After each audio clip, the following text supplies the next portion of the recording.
Bien, bonjour et bienvenue sur le plateau de Passionnément Artisan qui se déroule aujourd'hui dans l'enceinte du marché de Mornan à l'initiative de la Chambre de métier et de l'artisanat du Rhône. Le sujet que nous allons aborder ce matin sur ce premier plateau est essentiel pour l'avenir de l'artisanat et plus généralement pour le développement économique des territoires puisqu'il s'agit de la transmission d'entreprises que nous allons aborder à la fois du point de vue des cédants et selon la vision qu'en ont les repreneurs. Pour évoquer ce sujet, je reçois donc sur ce plateau Marie-Pierre Febvre. Bonjour. Bonjour. Donc vous avez été dessinatrice industrielle dans un bureau d'études, oui, avant de monter en 1984 un atelier de marquage industriel, c'est bien ça? Parfaitement. Où ça? Alors ça a commencé à Villette-de-Vienne, donc dans mon garage. Ensuite, un an après, c'était trop petit, donc j'ai fait construire mitoyen à la maison un atelier.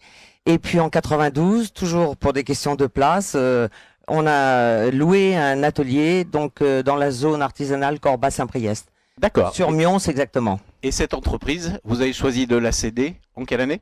J'ai décidé de la céder, la signature a été faite fin janvier 2015. Donc c'est 2014, pardon. 2014, d'accord. À côté de vous a pris place Corinne Buatua, bonjour. Bonjour. Donc vous allez nous donner, vous, la vision des repreneurs. Vous avez repris en 2015 une société d'ambulance que vous connaissiez bien, puisque vous aviez participé à sa création en 2004, c'est ça? Voilà, tout à fait. Donc en 2004, j'ai co-créé cette société de transport sanitaire à Saint-Andéol-le-Château. Donc j'ai été gérante salariée pendant 11 ans. Et puis il y a 2 ans de ça, l'envie de reprendre la société pour plusieurs raisons s'est faite. Et puis donc pour moi, c'était normal de reprendre l'activité. La chef d'entreprise. Voilà, depuis octobre 2015. D'accord. Je souhaite aussi la bienvenue à Nathalie Gay. Bonjour. Nathalie Gay, vous êtes directeur du service de développement des entreprises à la Chambre de métier et de l'artisanat du Rhône. Il est environ 30 000 entreprises artisanales dans le Rhône, c'est bien ça? C'est ça. À combien peut-on estimer la part de ces entreprises qui seront à transmettre dans les années à venir, dans les 5 ans à venir par exemple? Dans les 5 ans à venir, on a pour habitude de dire effectivement à peu près 1 sur 5. D'accord. Donc par exemple, là, sur un territoire comme la Copamo aujourd'hui, il y a 600 entreprises. Nous donc ça trouvons veut dire oui. voilà, une centaine d'entreprises à céder dans les 5 ans à venir. Donc l'enjeu est important. Je vois. Enfin, notre chroniqueur du jour est François Soulier. Bonjour. Bonjour à tous. Donc vous êtes directeur régional Lyon-Ouest de la Banque Populaire Loire-et-Lyonnais. C'est voilà, bien ça, je tout ne me à trompe fait. pas. Et vous interviendrez tout à l'heure afin de nous dire comment votre établissement accompagne les artisans dans la transmission, à la fois la cession création, et surtout le rachat. Voilà, et transmission d'entreprise. D'entreprise, très bien. Merci. Nathalie Gay, je reviens vers vous. Vous venez de nous parler d'une entreprise sur 5 qui devra faire l'objet d'une transmission dans les années à venir. Comment ça s'explique ce nombre relativement important? Un des éléments importants aujourd'hui, c'est l'âge. L'âge des chefs d'entreprise. On a 20% des dirigeants aujourd'hui qui ont plus de 55 ans. Âge à laquelle il faut effectivement penser à la transmission. En retraite. D'accord. Et le départ en retraite, c'est la seule raison qui pousse les artisans à transmettre leur entreprise? Aujourd'hui, la retraite, c'est 50% à peu près des cas en fait pour la transmission d'entreprise. Mais à l'échelle nationale? À l'échelle nationale, mais c'est valable sur les territoires, sur l'ensemble des territoires. C'est pas la seule raison. Alors, il y a des raisons moins heureuses qui sont effectivement des difficultés de santé ou autres qui font qu'il y a des cessions d'entreprises.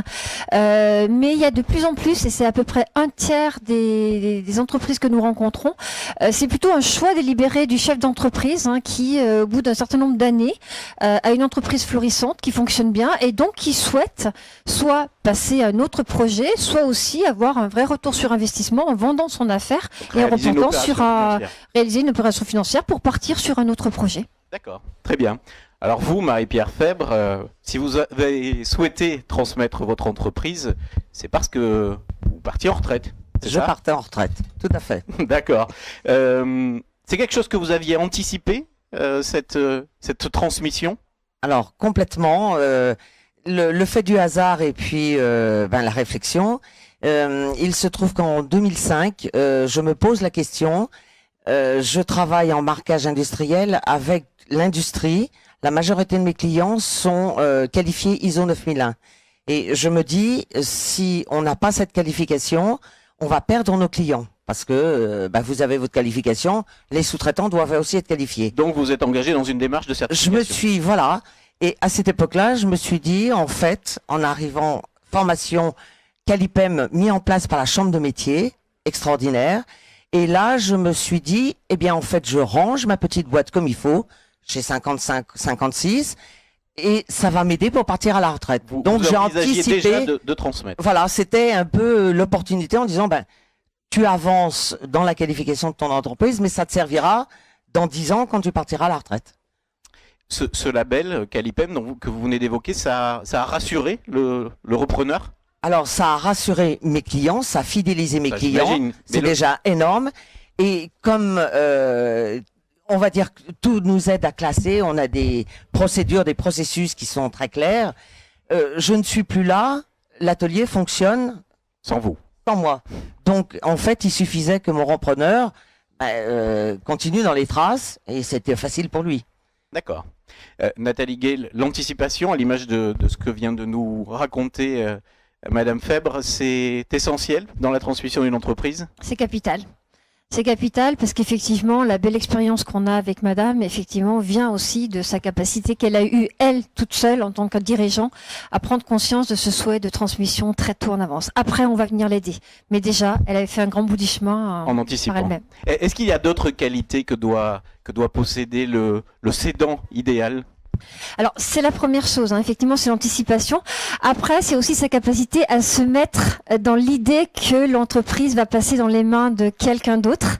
Donc, d'être en capacité de faire confiance à notre repreneur, puisque c'est un peu la transmission, effectivement, de son bébé.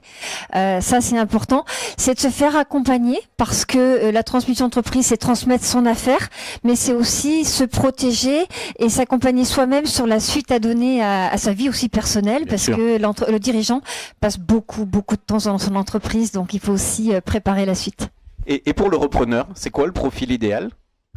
Alors le repreneur, lui, il doit déjà avoir un profil. Alors, ce qui est mieux quand même, c'est un repreneur qui connaît au minimum le secteur d'activité, voire le métier. On échangeait avec Madame tout à l'heure. C'est sûr que c'est déjà un point fort pour avoir de la crédibilité par rapport aux salariés de l'entreprise, par rapport aux clients, par rapport aux fournisseurs. Cela dit, il faut aussi qu'il ait une casquette commerciale, une casquette de gestionnaire. Et puis, il ne faut pas qu'il hésite aussi à s'appuyer sur le cédant. Pour l'accompagner dans les premières phases de démarrage, prise de relation avec les clients, prise de relation avec les fournisseurs, c'est aussi important. Vous, Corinne Buatua, vous connaissiez très bien l'entreprise que vous avez rachetée. Est-ce que ce rachat, ça s'est déroulé correctement, paisiblement? Ça a été simple ou ça a été un vrai parcours du combattant? La simplicité, en fait, c'est parce que je connaissais le métier et la société, oui. Surtout les salariés. Donc là, il n'y avait pas de souci. Les embûches, on va dire, c'était au niveau du montage financier pour acheter l'entreprise, parce que bon, c'est pas des petites sommes non plus. Donc moi, j'avais la volonté, l'envie de sauver de cette entreprise que j'aimais et que j'aime toujours. Donc c'est pour ça que je me suis battue à ce niveau-là. Mais non, ça a été un peu chaotique au niveau des financements. Vous pouvez nous donner quelques détails? J'explique mon parcours. Donc, je me suis adressée, je suis passée par la Chambre des métiers, donc qui m'ont un petit peu aiguillée pour le montage de mon dossier de rachat.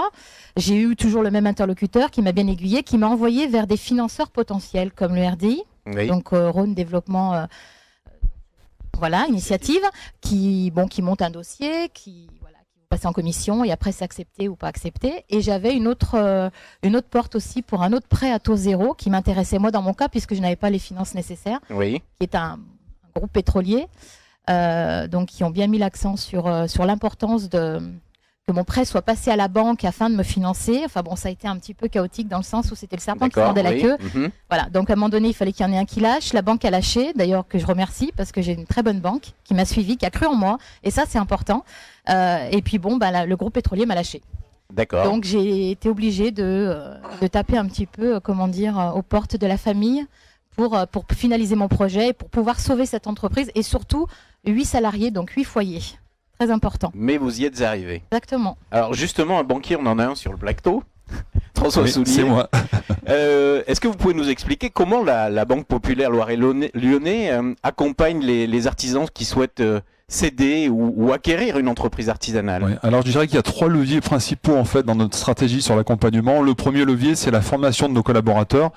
Dans chaque agence Banque Populaire, quelle que soit sa taille, vous avez un interlocuteur minimum capable d'intervenir sur une problématique professionnelle. On a une agence juste à côté d'ici, donc c'est Thierry Mornan qui est directeur de l'agence. Il a un portefeuille de clients professionnels. On a une autre agence pas très loin d'ici à Saint-Martin-en-Haut. Là aussi, on a un interlocuteur dédié à la clientèle professionnelle. Donc c'est le premier levier. Deuxième point